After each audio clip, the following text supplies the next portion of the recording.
So here you can see that I've got a swivel within the head of the brush.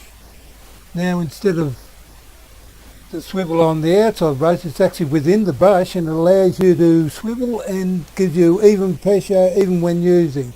And we'll show you how it works. Okay, I'll just show you the brush first of all.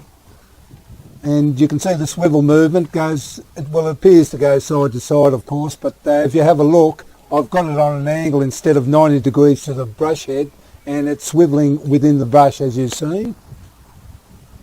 Just turn the water on here.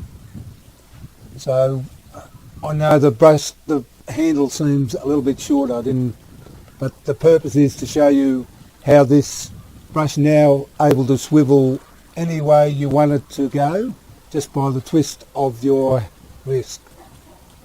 Of course, on a longer pole, you're not twisting that much. As you can see, you can also make it so you can get in the corners vertical like that one. As I said, this is only for the purpose of showing you how versatile this swivel is on a brush. And well, I suppose that's about it.